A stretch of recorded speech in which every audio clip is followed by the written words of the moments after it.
UERJ Entrevista. Temas atuais comentados por professores e pesquisadores. Um espaço para reflexão sobre o nosso dia a dia. O racismo é uma das feridas brasileiras abertas e profundas, sendo herança de séculos de escravidão. Apesar dos avanços ao longo dos últimos anos, desigualdades e discriminações que afetam a população negra ainda permanecem latentes. Para uma real mudança, é necessário travar uma luta comprometida com a equidade e a justiça social, desafiando estruturas profundamente arraigadas na sociedade brasileira.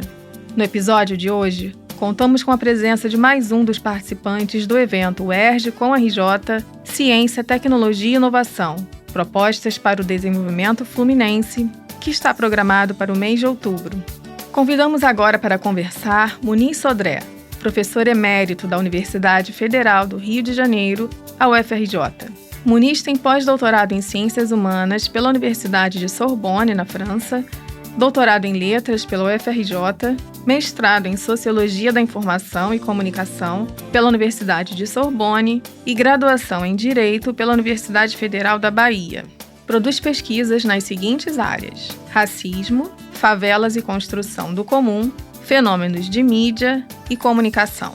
Eu sou Cíntia Duarte e este é o UERJ Entrevista. Professor Muniz Sodré, obrigada por aceitar nosso convite. Cíntia, muito obrigado. Eu feliz de estar aqui, porque a UERJ é uma das minhas casas universitárias e essa para mim é uma universidade importante, foi a primeira que eu conheço assim a aceitar as cotas. Então, muito obrigado a você. Professor, depois da abolição, o racismo ficou mais forte aqui no nosso país. Como é que isso aconteceu? Você pode explicar para a gente seu ponto de vista?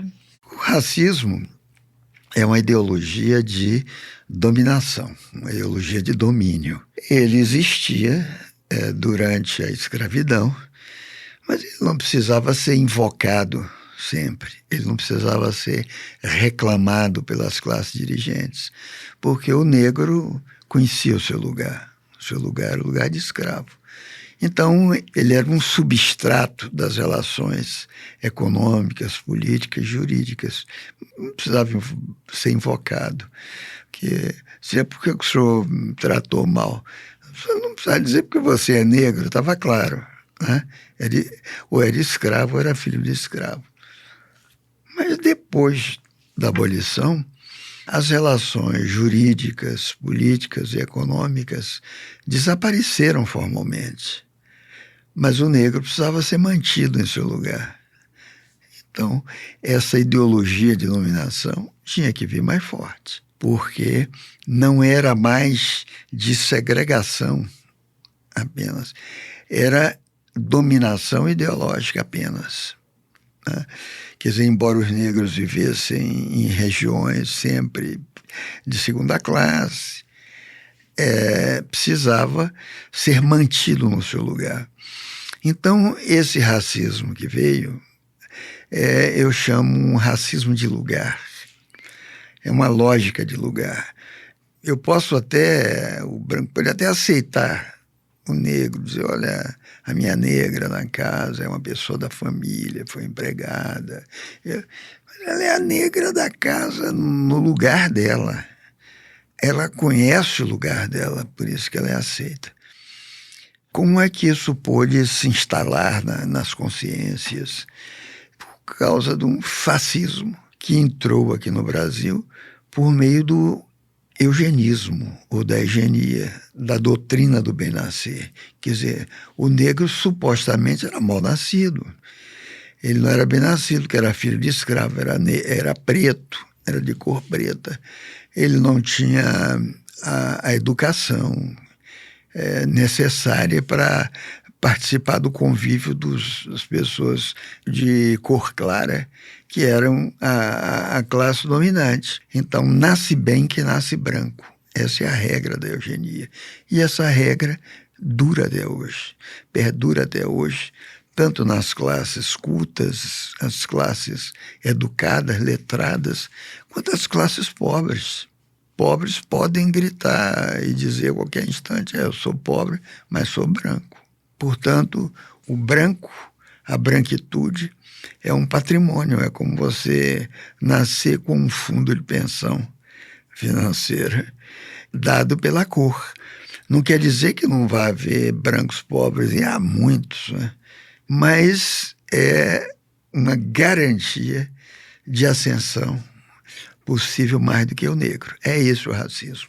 Professor, eu vejo que o senhor já falou muito sobre isso, mas acho importante a gente mencionar essa questão para que os nossos ouvintes também tenham oportunidade de compreender e ouvi-lo falar sobre isso mais uma vez.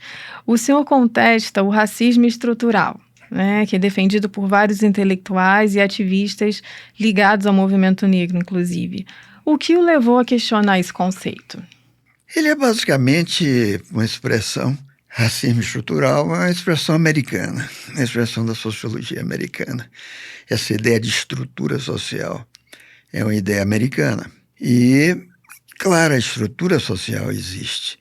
Quando você tem direito, quando você tem o aspecto jurídico, o aspecto econômico, o aspecto político, juntos, interligados, um respaldando o outro, você tem uma estrutura.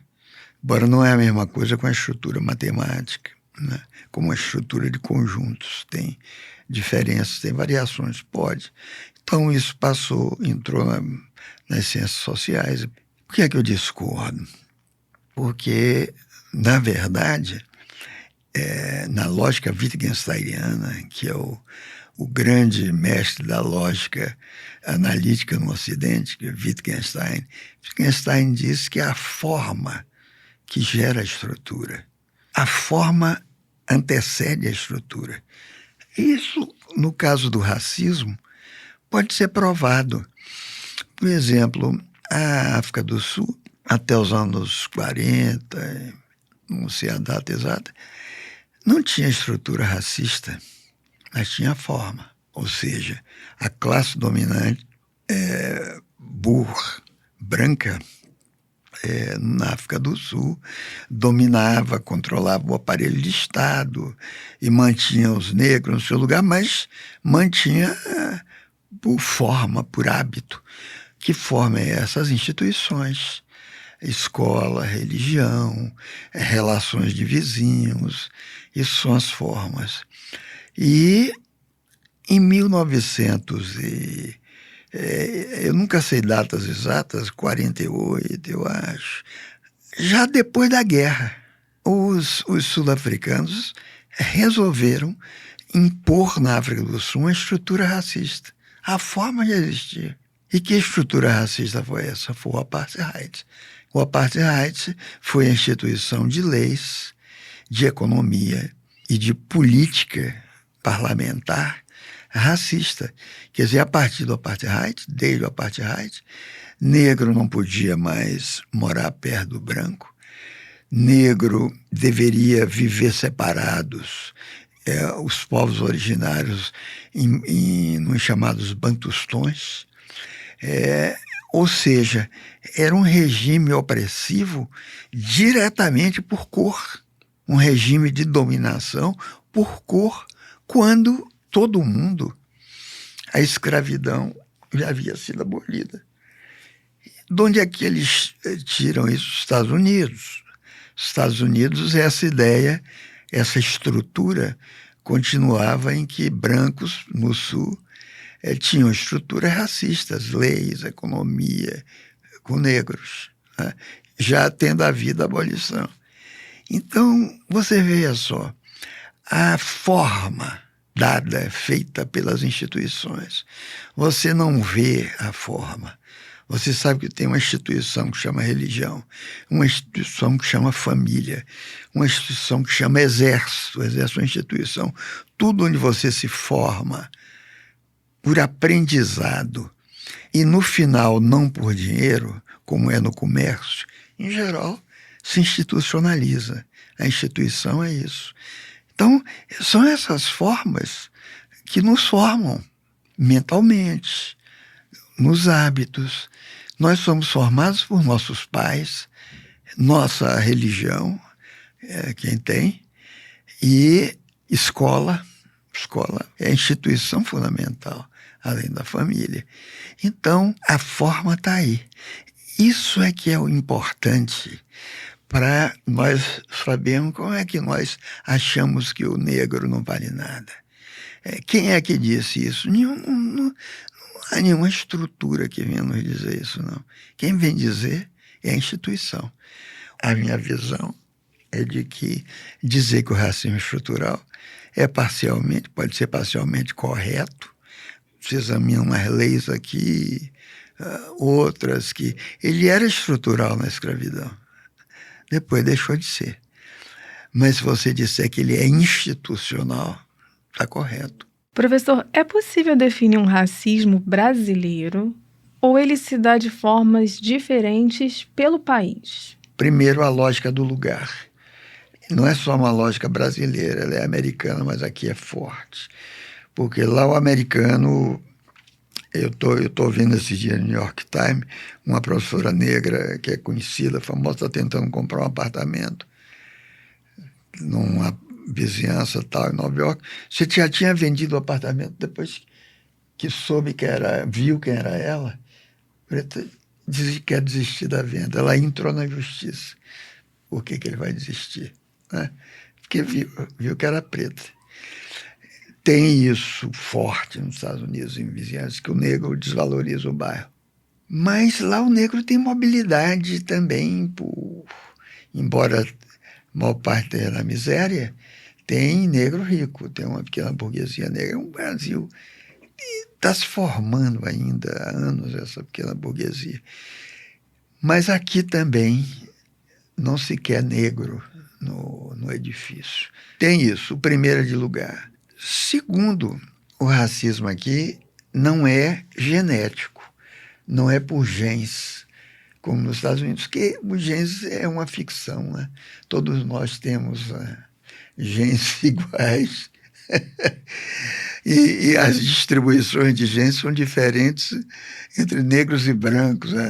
O branco russo tem um genes diferente do branco americano, a distribuição, ou como tem do preto, mas geneticamente nós somos a mesma raça, não tem duas raças. Mas nos Estados Unidos tem a ficção. Se você tem uma gota de sangue negro, você é negro. E como é que se sabe que você tem essa gota se você é branco? Eu já vi negros brancos nos Estados Unidos. É que a família pode ter um irmão, é preto. Lá acontece muito. Aqui não. Não é basta uma gota. Aqui é a cor da pele mesmo. É a cor da pele. E depois aqui, como lá nos Estados Unidos, como aqui essa cor modula. Quando se aproxima, a aproximação faz aflorar o racismo. Nos Estados Unidos, não é a aproximação. É que você sabe quem é branco, sabe quem é negro. Separa ali. Que não existe nos Estados Unidos, a cor se desclassifica. Você ascende socialmente e deixa de ser negro. Sempre foi assim na história do Brasil, você negociar a sua cor. O racismo é de lugar. Você constrói o seu lugar. O Brasil é assim. O racismo é negociável. A cor é negociável. Professor, e o senhor considera que nós já tivemos avanços em relação ao racismo aqui no Brasil? Avanços, considero, acho. Eu acho que o movimento, a luta antirracista, o movimento antirracismo, cavou posições na mídia, na televisão, foi cavando posições. É um amigo, Lázaro Ramos, que é galã. O filho do Pitanga, bonitão. Outro cavou posições, mas já na área dos espetáculos. As moças também, as mulheres também. Teve avanços, mas esses avanços são de figuras de classe alta, assim, né? Mas o negro aqui no Brasil, hoje o preto, sabe que existe um discurso protetivo deles. Isso é importante. Tem a lei, você maltrata uma doméstica, maltrata um cara, pobre, eu vou lhe denunciar por racismo, e aí vai ser levado à delegacia, né? E, na sua opinião, o que de fato é efetivo para combater o racismo no Brasil? O senhor tem propostas quanto ao assunto? Eu sou um teórico, né? Mas, ao mesmo tempo, eu sou uma pessoa de terreiro, de candomblé. Isso é importante dizer, porque sempre que me perguntam soluções, passa para o terreiro. E no terreiro, evidentemente, não é uma coisa universal. Não vou dizer, eu vá para o terreiro para... Não é isso. Vá para o terreiro de candomblé de forma nenhuma, não vou dizer isso. Mas eu vejo que ali... Por que ali não há racismo? Eu lhe desafio a você encontrar anos a fio, você olha ali, você não vê racismo.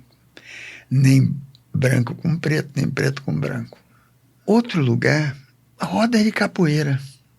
É verdade que ali é efêmero, né? É provisório. Candomblé não. Você tem relações fixas, estáveis. Mas em roda de capoeira, você vê a distância que já se embranqueceu muito, capoeira. Tem gente branca, mas você não vê a distância, nenhum comentário desairoso com o negro. Tem lugares. O que é que eu quero dizer?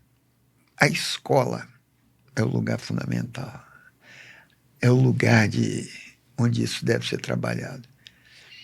A escola talvez tenha que absorver alguma coisa dessa convivialidade, dessa proximidade.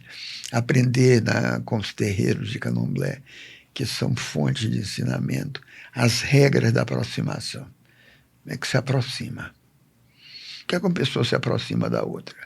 A escola é o lugar onde esses conflitos, esses gostos se formam. Portanto, os discursos e as aproximações aí tem que reeducar os professores. E eu acho que os professores estão abertos para isso. Eu sou muito confiante nisso. Eu sou muito, digamos assim, confiante no papel da professora de ensino fundamental.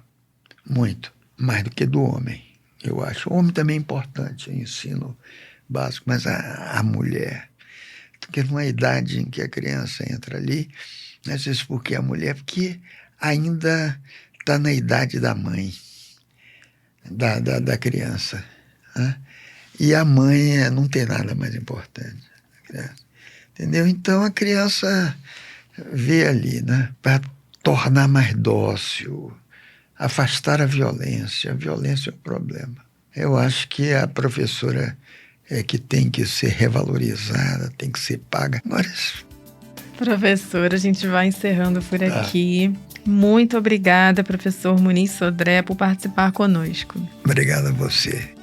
No UERJ Entrevista de hoje, conversamos sobre alguns aspectos do histórico do racismo e os impactos na sociedade brasileira ao longo das décadas. Muniz Sodré participará do evento UERJ com RJ, Ciência, Tecnologia e Inovação, Propostas para o Desenvolvimento Fluminense, compondo a mesa sobre educação e ações afirmativas no dia 22 de outubro, primeiro dia do evento, que será realizado no Auditório 11, localizado no Bloco F do primeiro andar do campus UERJ Maracanã. Acompanhe a Rádio UERJ em www.cte.uerj.br/Rádio UERJ e siga-nos no Facebook, no YouTube e nas principais plataformas de podcast. UERJ Entrevista. Produção Rádio UERJ. Realização Centro de Tecnologia Educacional, CTE.